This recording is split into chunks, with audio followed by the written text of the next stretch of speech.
नमस्कार दोस्तों, कैसे हैं आप लोग। मन की धुन में आपका एक बार फिर से स्वागत है। आई नो आप सब लोग सोच रहे होंगे कि कहाँ गायब हो चुकी है, कोई वीडियो अपलोड नहीं किया है इतने दिनों से।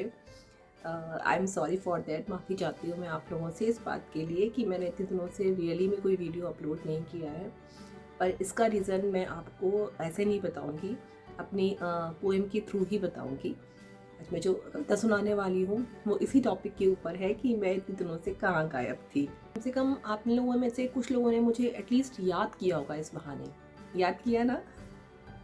चलिए देखिए, इस बहाने मेरी याद आई आपको, मेरे लिए वही काफ़ी है। आपको पता है, जब मेरे फ्रेंड्स वगैरह या हम लोग कभी आपस में बैठते हैं, मेरे रिलेटिव या कोई भी, तो ना अक्सर कभी कंप्लेन करते हैं वो लोग कि यार वो मेरे बारे में ऐसे बोल रही थी, मेरी ऐसी बुराई कर रही थी, वो मेरे बारे में ऐसे बोल रहा था। तो मैं उनको ना एक ही गाइड करती हूँ ये चीज़ का कि at least you should be thankful कि एटलीस्ट वो लोग तुम्हारे बारे में बातें कर रहे हैं, राइट। कि एटलीस्ट वो तुम्हारे बारे में सोच रहे हैं, वही काफ़ी है कि तुम इतनी इम्पॉर्टेंट हो उन लोगों के लिए कि वो तुम्हारे बारे में डिस्कस कर रहे हैं। तो आप लोगों को उनका थैंक यू करना चाहिए। अब किसी की देखो बुराई करने से या भलाई करने से ना तो आप बुरे बन जाते हैं ना भले बन जाते हैं। बट यही सोच के पॉजिटिव रहिए कि at least somebody is talking about you. आप सोच रहे होंगे इस टॉपिक की सुनाने वाली है, पर नहीं, मैं इस टॉपिक के ऊपर कविता नहीं सुनाने वाली हूँ। थोड़ा सा ऑफ ट्रैक चला गया था टॉपिक। तो चलिए विदाउट वेस्टिंग योर टाइम मैं अपनी पोएम स्टार्ट करती हूँ। आई होप कि आपको पसंद आए, और पसंद आए तो प्लीज़ मुझे ज़रूर बताइएगा, मुझे बहुत खुशी होगी सुनकर। पिछले कुछ दिन मेरे कैसे कटे, पिछले कुछ दिन मेरे कैसे कटे, आज आपसे बयां कर रही हूँ। इस कविता के जरिए मैं आपको हंसाने का ट्राई कर रही हूँ। पिछले कुछ दिन मेरे कैसे कटे, आज मैं आपसे बयां कर रही हूँ। इस कविता के जरिए मैं आपको हंसाने का ट्राई कर रही हूँ। तो हंसी आए जरा तो कमेंट सेक्शन में लिख देना, तो हंसी आए जरा तो कमेंट सेक्शन में लिख देना। पहले सुन लो मेरी कविता, पहले सुन लो मेरी कविता, फिर इसे फास्ट फॉरवर्ड कर लेना, फिर इसे फास्ट फॉरवर्ड कर लेना। तो सीन 1 आया कुछ इस तरह हमारी लाइफ में, तो सीन 1 आया कुछ इस तरह हमारी लाइफ में। जब भेजी कोरोना पॉजिटिव होने की रिपोर्ट मेरे हस्बैंड ने मेरे मोबाइल में, जब भेजी कोरोना पॉजिटिव होने की रिपोर्ट मेरे हस्बैंड ने मेरे मोबाइल में। देखकर रिपोर्ट्स मैं बहुत घबराई, देखकर रिपोर्ट्स मैं बहुत घबराई। सोचा अब ये क्या नई शामत आई, सोचा अब ये क्या नई शामत आई।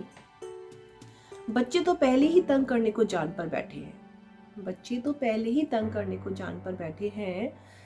सरकार और स्कूल तो लगता है बस हम मम्मियों के भरोसे हैं। खैर दिल को संभाला, पतिदेव की सेवा जो करनी थी, खैर दिल को संभाला, पतिदेव की सेवा जो करनी थी। सोचा कोरोना की ये ट्रेन क्या मेरे स्टेशन पे ही आके रुकनी थी। देखा पतिदेव को वो तो दिन रात खुशी से उछल रहे थे, देखा पतिदेव को वो तो दिन रात खुशी से उछल रहे थे। बोले मिल गया ब्लैंकेट और बेड पूरा, बोले मिल गया ब्लैंकेट और बेड पूरा। सच मानो वो तो अपना मी टाइम एंजॉय कर रहे थे, सच मानो वो तो अपना मी टाइम एंजॉय कर रहे थे।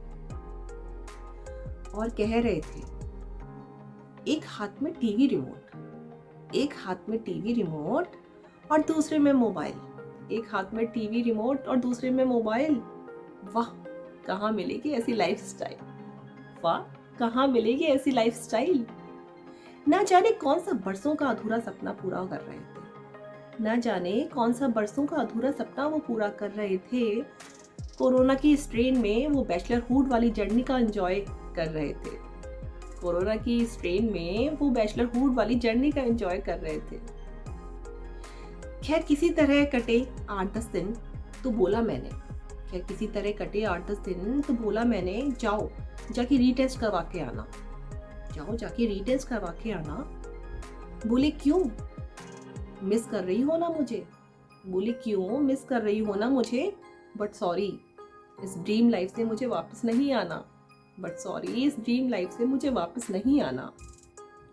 मैंने भी तुनक के बोला, मैंने भी तुनक के बोला हाँ मिस तो कर रही हूँ, हाँ मिस तो कर रही हूँ, पर तुम्हें नहीं, मुझे मेड को है वापस बुलाना, मुझे मेड को है वापस बुलाना।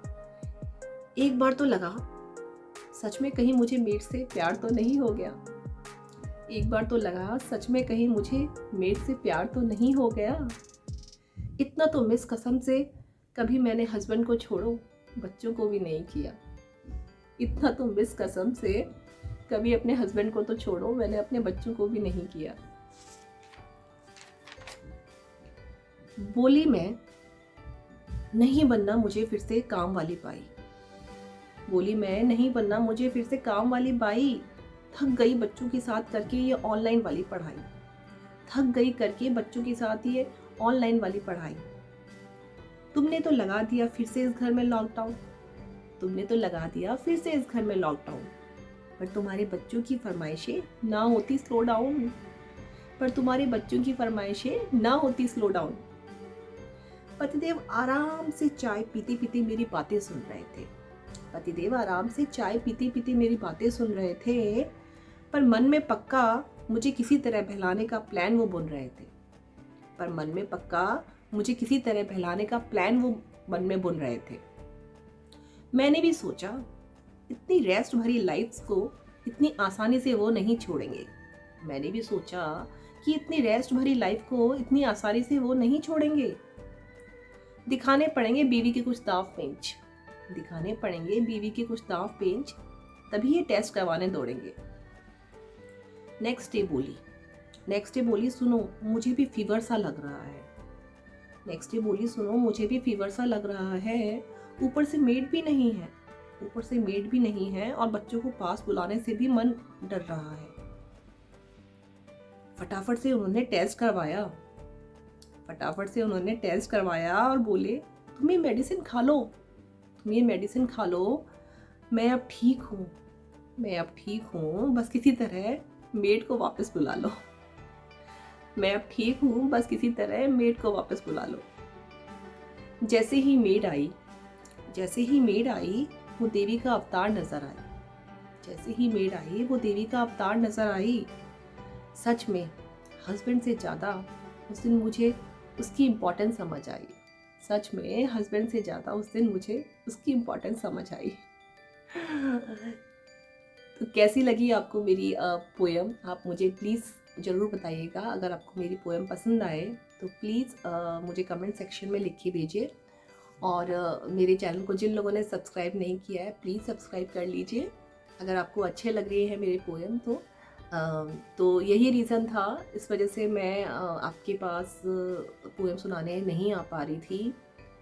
और सच बताऊं तो मैं आपको अपने घर की हालत दिखाऊं, इन फ़ोटोज़ में आप देख सकते हैं, तो कुछ इस तरह मेरी घर की हालत थी।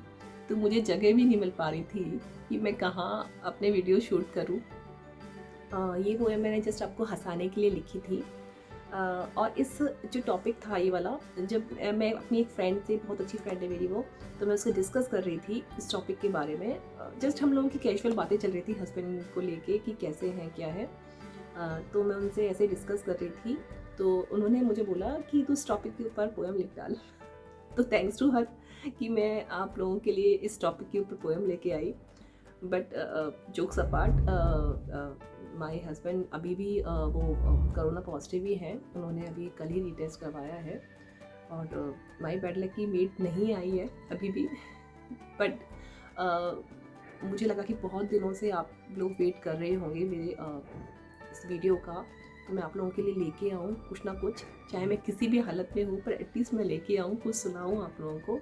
और मेरा भी बहुत मन कर रहा था आप लोगों से बातें करने के लिए, तो इसीलिए मैं आई आप लोगों के सामने आज। तो आई एम श्योर अगर आपको अच्छी, प्लीज़ मुझे बताइएगा ज़रूर। मेरा भी थोड़ा सा गला ख़राब हो रहा है, but I am okay, don't worry, I am okay. तो आप लोग बताइएगा मुझे कैसा लगा आपको आज का वीडियो। अच्छा, क्या होता है ना कि हम लोग अपनी लाइफ में इतना स्ट्रेस ले लेते हैं छोटी छोटी सी चीज़ों को लेके, इसलिए मैंने स्पेशली आप लोगों के लिए वीडियो लिया कि टॉपिक भी इसीलिए उठाया, मुझे बड़ा पसंद आया, तो मुझे लगा कि शायद मुझे आना चाहिए और बोलना चाहिए इस टॉपिक के ऊपर। तो जब रियली में आजकल इतना स्ट्रेस चल रहा है कि किसी को जॉब को लेके, किसी को फाइनेंशियल स्ट्रेस है, किसी का बिजनेस दोबारा से बंद होने का स्ट्रेस है। तो इतना स्ट्रेस हर किसी की लाइफ में चल रहा है कि मुझे लगा कि शायद मैं थोड़ा सा अगर ऐसा वीडियो लेके आऊँ तो आई नो मैं आपका स्ट्रेस तो कम नहीं कर पाऊँगी, पर उस थोड़ा सा भी अगर आप डिस्ट्रैक्ट हो गए हो तो मेरे लिए वही काफ़ी है। तो क्या होता है, जब ये हमारे घर में प्रॉब्लम आई थी तो बहुत घबरा गए थे हम लोग कि अरे यार पॉजिटिव आया। तो मेरी जो डॉटर है वो पापा से बोली कि अरे पापा, आप लोगों ने तो हमारी मतलब मेरी हैट्रिक की वो कर दी घर में, कि 2 साल से हमारे घर में भी कोरोना नहीं था। हम सोच रहे थे कि 3rd ईयर भी हमारा ऐसे ही जाने वाला है, तो आराम से निकल जाएगा, तो हमारी हैट्रिक हो जाएगी। मेरे घर में एक बार आया था, मेरे फादर इन लोगों को कोरोना हुआ था, बट दिवाली के टाइम हुआ था। तो उस समय भी हम लोगों ने बहुत सब लोगों ने मिलकर, सब लोग साथ में ही थे, तो बहुत इन्जॉय किया था उस समय। उस टाइम को भी हमने बहुत पॉजिटिवली लिया। हाँ, पापा को एक रूम में आइसोलेशन करके। तो अभी भी हम लोगों ने यही कर रखा है कि मेरे हस्बैंड को एक रूम में आइसोलेट कर रखा है। आई नो वो पूरा इन्जॉय कर रहे हैं। तो इसीलिए मुझे था कि आप लोगों के बीच में आके उस जो पॉजिटिविटी आपको दिखानी पड़ती है इस टाइम, क्योंकि सब चीज़ें आपको ही मैनेज करनी है, तो आप स्ट्रेस नहीं ले सकते पूरा टाइम। तो वही था कि आप लोग भी प्लीज़, जब कुछ भी हुआ करे, छोटी छोटी चीज़ें होती हैं, बड़ी बड़ी चीज़ें होती हैं लाइफ में, क्योंकि हमारे लाइफ की साइकिल जो होती है वो ऐसी ही होती है। हमारी लाइफ की साइकिल कभी भी स्ट्रेट लाइन में नहीं होती। हमारी लाइफ की साइकिल हमेशा ऐसी ही होनी चाहिए। यू नो, अगर ऐसी होती है तो शायद आप भी एक्सपीरियंस बनते हैं इस चीज़ के, और आपके बच्चे आपसे बहुत कुछ सीखते हैं इस चीज़ को लेके। तो जब मेरे बच्चे ये सब चीज़ें देख रहे हैं घर में कि हाँ पापा आइसोलेट हैं और मम्मा को सारी चीज़ें करनी पड़ रही हैं, मैनेज कर रही हैं, कहाँ से क्या करना है, सब कुछ कुछ भी अवेलेबल नहीं है, हमको सब कुछ मंगाना ही पड़ता है बाहर से। तो वो चीज़ कैसे मैनेज कर हो रहा है, तो they help me a lot. And मुझे बहुत अच्छा लगता है कि इस चीज़ के थ्रू एटलीस्ट वो सीख रहे हैं। तो प्लीज़ टेक इट पॉजिटिवली, ताकि घर में स्ट्रेस का थोड़ा एनवायरनमेंट कम हो, और आप भी थोड़ा सा अच्छा फील कर पाएँ उस चीज़ को। मेरे घर में भी ऐसा ही चल रहा है अभी। बच्चों को भी ऑनलाइन देखना पड़ रहा है। आप 2 साल से, मुझे पता है कि आप लोग पक्का यही सोच रहे होंगे, 2 साल से चल रहा है तो ऑलरेडी इतना स्ट्रेस बना हुआ है घर पे पेरेंट्स के लिए भी। तो और ऊपर से कोई अगर पेशेंट ऐसा हो जाता है घर में, तो आपको पूरा टाइम उनको संभालना पड़ता है, हैंडल करना पड़ता है, बच्चों को भी हैंडल करना पड़ता है, प्लस घर के काम भी हैंडल करने पड़ते हैं। तो प्लीज़ टेक इट पॉजिटिवली। कुछ भी अपना स्ट्रेस कम करने के लिए बीच में कुछ ना कुछ करते रहिए, ताकि आपका स्ट्रेस कम हो, और आप जो छोटे मोटे जो मजाक होते हैं लाइफ में हस्बैंड वाइफ के बीच में, प्लीज़ उसे कंटिन्यू रखिए, ताकि आपकी लाइफ स्मूथ चलती रहे। और ये टाइम है जो निकल जाएगा इजीली। कोरोना जस्ट एक बीमारी है, जैसे दूसरी बीमारी होती है, तो अपनी सेफ्टी आपके हाथ में ही है। आप प्लीज़ मास्क लगा के रखिए, सैनिटाइज़ करते रहिए, अपने हैंड्स को वॉश करते रहिए, तो आई एम श्योर आप लोगों के घर में ये बीमारी नहीं होगी। और हम सब चाहेंगे कि किसी के घर में भी बीमारी ना पहुँचे, और सब लोग ठीक हो जाएं जल्दी से। मेरी यही आप लोगों से मैं विनती करती हूँ कि प्लीज़ अपना मास्क मत उतारिए कहीं भी जाएं, और अपने बच्चों का और अपना खुद का ख्याल रखिए। इसी आशा के साथ मैं आपसे भी इजाज़त लेना चाहूँगी। प्लीज़ मन की धुन के साथ जुड़े रहिए, और हमेशा पॉजिटिव रहिए।